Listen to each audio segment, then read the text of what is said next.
Bonjour à tous. Les instructions conditionnelles. Alors, à quoi servent-elles? Les instructions conditionnelles permettent de n'exécuter un bloc de code que lorsqu'une condition particulière est remplie. On va commencer par l'instruction if, then, else, and if. Donc, en basique, ça ressemble beaucoup à ce que l'on trouve sur les calculatrices programmables. Donc, je vais commenter quelques petits morceaux de code. Ici, dim b as integer, donc ça définit la variable b comme étant une variable contenant des entiers. B égale 5. If a supérieur à 3, then b égale 2, else b égale 0, end if. Voilà donc la structure la plus simple possible d'une instruction if, then, else, end if. Alors, qu'est-ce que ça veut dire? Ça veut dire que si a est strictement supérieur à 3, A est calculé dans un autre à un autre moment du programme, eh bien, on affecte 2 à la valeur B, donc à la variable B, pardon. Et puis si, dans le cas contraire, ça veut dire si A est supérieur ou égal à, est inférieur ou égal à 3, par exemple, eh bien à ce moment-là, 0 sera affecté à la variable B, donc B prendra la valeur 0.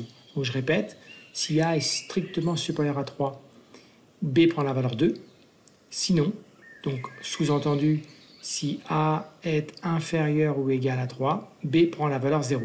Dans le else, il n'y a pas besoin de redonner une condition. À ce moment-là, ça serait un else if. Le else, c'est tout ce qui n'a pas été vérifié, c'est tout ce qui est complémentaire au then, d'accord? Donc si on n'est pas au if, si on n'est pas supérieur à 3, ben c'est qu'on est inférieur ou égal. Il n'y a pas besoin de dire else if, etc. Voilà donc une structure très très simple. Pour les situations plus complexes, on peut effectivement utiliser un else if. Alors, pour imbriquer plusieurs instructions if. Ici, on reprend dim b as integer, b égale 5. If a égale à 0, then b égale à 0. Else if a inférieur à 3, then b égale 1, else b égale 2. Alors qu'est-ce que ça veut dire? Ça veut dire que si la variable a est égale à 0, alors b prend la valeur 0. Si la valeur de a est inférieure à 3, mais bien sûr pas égale à 0, parce qu'on a déjà fait ce test-là, donc inférieur à 3 exclut 0, à ce moment-là b prend la valeur 1. Et dans tous les autres cas, c'est-à-dire si la valeur de a est supérieure ou égale à 3, alors B prend la valeur 2.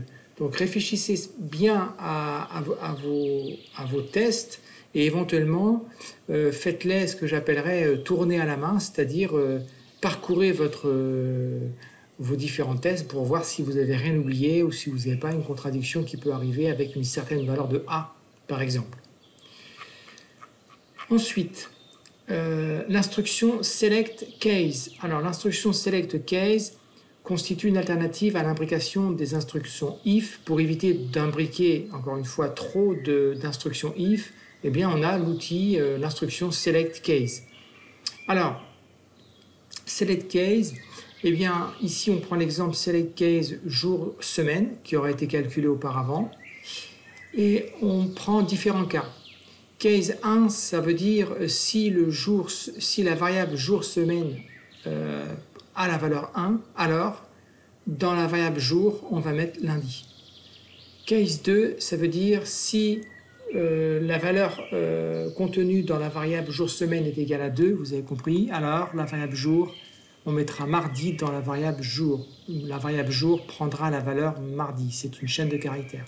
Case 3, sous-entendu, si la valeur numérique qui se trouve dans la variable jour-semaine est égale à 3, alors la variable jour prendra la valeur mercredi, qui est une chaîne de caractères.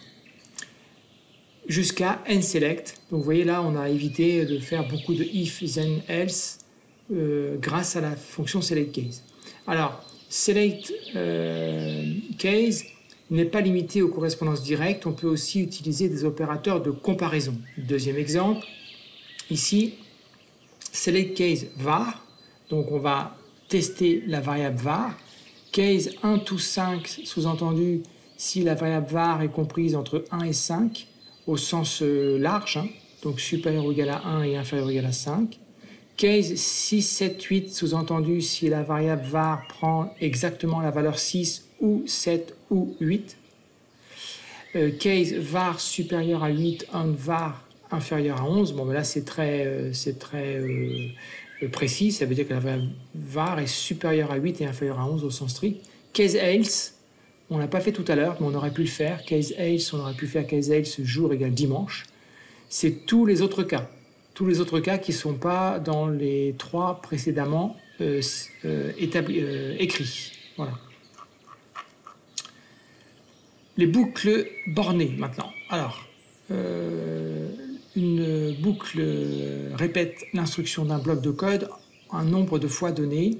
Certaines boucles peuvent également se répéter indéfiniment. Alors, la boucle for next effectue un nombre de passages déterminé. Le compteur de la boucle définit le nombre de fois qu'elle sera répétée. Un exemple, oui, dim I as integer, dim S as integer, S égale 0. For I égale 1 to 10, S égale S plus I carré, next I. Alors, qu'est-ce que ça veut dire? Ça veut dire que pour I allant de 1 jusqu'à 10, donc I va prendre la valeur 1, et puis, la boucle s'exécutera une première fois. Donc S va prendre la valeur 0 plus 1 au carré, donc 1. Et puis ensuite, I vaudra 2, et on fait un deuxième passage, donc passage numéro 2 dans la boucle. Donc S vaudra, il valait 1, vous vous souvenez, plus 2 au carré, donc plus 4, S vaudra 5. Et puis ensuite, I vaut 3, vous avez compris, donc on refait un passage numéro 3.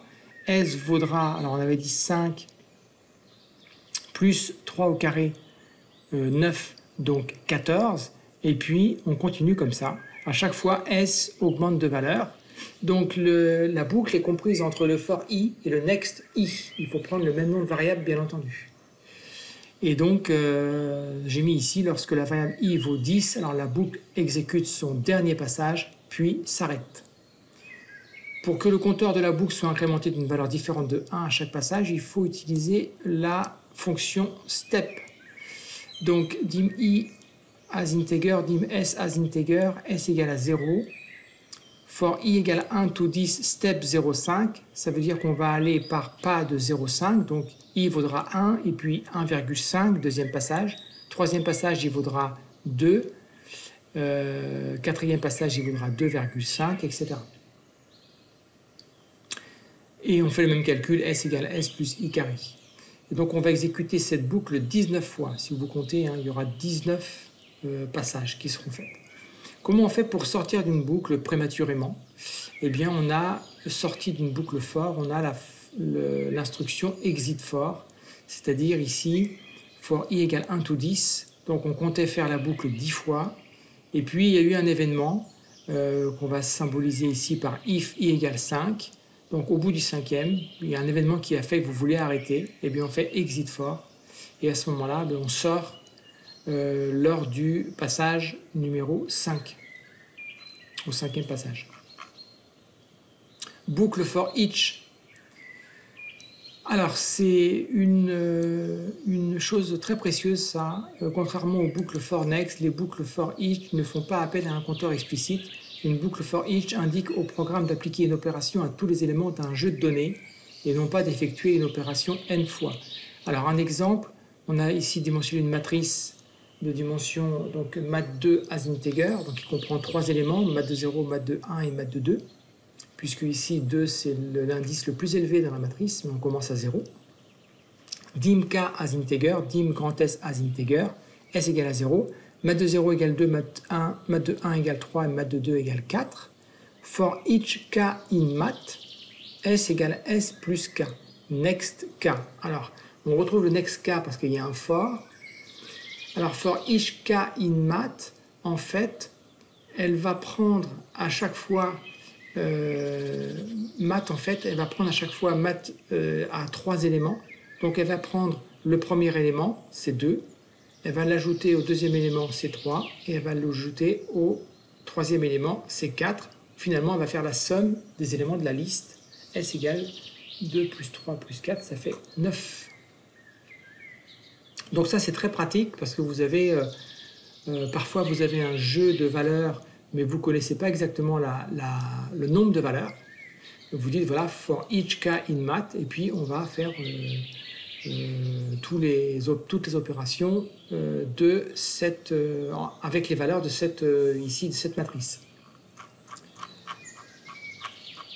Ensuite, les boucles non bornées. Donc là, on a vu les boucles bornées, on a vu maintenant les boucles non bornées.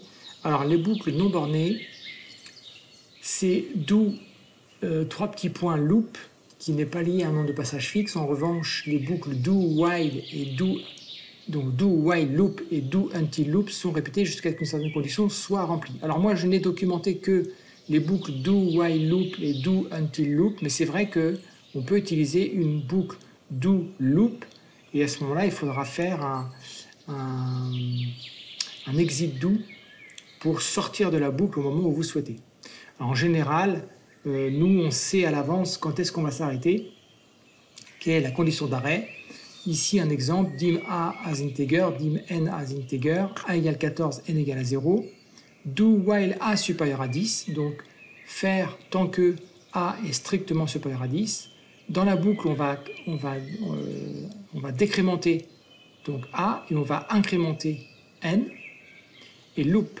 Donc la boucle s'exécute tant que la valeur stockée dans la variable a est supérieure à 10. À la fin de la boucle, a vaut 10. Effectivement, quand c'est 10, ben on s'arrête. Et n vaut 4 parce qu'il y a eu 4 passages effectués. Essayez de le faire fonctionner sur le basique et pour voir si vous trouvez ça. Do until loop. Alors on reprend le même programme. A égale 14, n égale à 0. Do until a inférieur ou égal à 10. Et on fait a égale a moins 1, n égale n plus 1. Donc c'est exactement le même programme, on a effectué le même nombre de passages. Alors certains préfèrent voir plutôt des do while ou bien des do until, c'est selon, on a les deux possibilités ici. Encore une fois, il existe le do loop, mais à ce moment-là, il faudra sortir de la boucle. Alors comment on fait pour sortir d'une boucle? On utilise exit do. Donc tout comme la boucle for next, il est possible de sortir d'une boucle do loop avant la fin. Et la commande exit do permet d'interrompre une boucle à tout endroit. Donc, par exemple, do while a supérieur à 10, if a égale 14, then exit do, and if a égale a moins 1. Et bien là, ça va sortir, dès que a sera égal à 14, et bien on va sortir de la boucle do, même si la condition while n'est pas vérifiée. Même si on n'a pas, tant que a supérieur à 10, même si on n'a pas épuisé la condition, on n'a pas atteint la condition while, et bien ça va quand même sortir de la boucle, c'est plus fort, si vous voulez, que la condition d'arrêt de la boucle do. Voilà, donc pour tout ce qui était boucle, instruction conditionnelle, j'espère que cela vous a donné des éléments pour pouvoir programmer en langage basique. Il me souhaite à vous souhaiter une excellente journée et je vous dis à très bientôt.